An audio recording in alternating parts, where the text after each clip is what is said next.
Holidays-nale, adu namma GT Holidays da. GT Holidays, South India's #1 travel brand.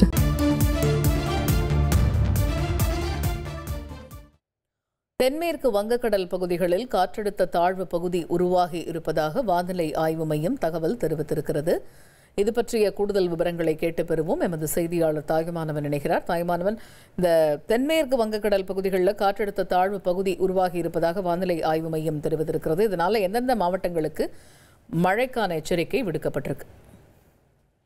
தமிழகத்துல மீண்டும் இந்த வடகிழக்கு பருவமழை தீவிரமடையக்கூடிய ஒரு சூழல் ஏற்பட்டிருக்கிறது.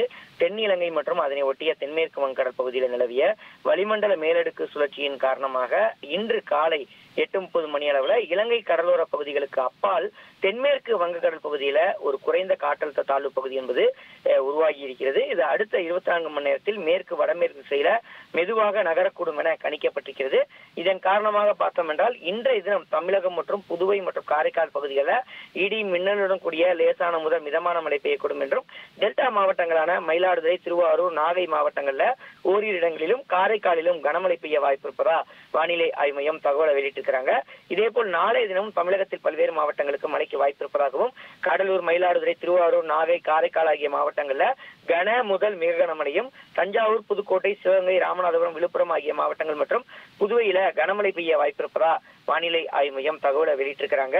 இவ்வாறாக வருகின்ற 19ஆம் தேதி வரைக்கும் தமிழகத்தின் பல்வேறு மாவட்டங்களுக்கு கனமழை எச்சரிக்கை என்பது விடுக்கப்பட்டிருக்கிறது. 20 மற்றும் 21 ஆகிய தேதிகளில் மழைக்கான வாய்ப்புகள் படிப்படியாக குறையக்கூடும் என கணிக்கப்பட்டிருக்கிறது.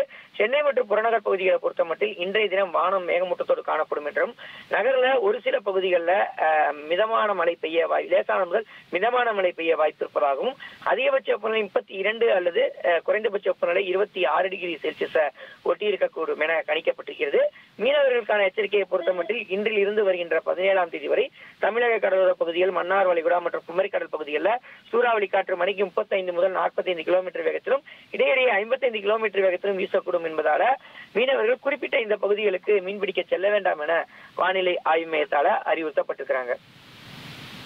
தகவல்களுக்கு நன்றி தாய்மானவன். Holidays-nale, adu namma GT Holidays da. GT Holidays, South India's #1 travel brand.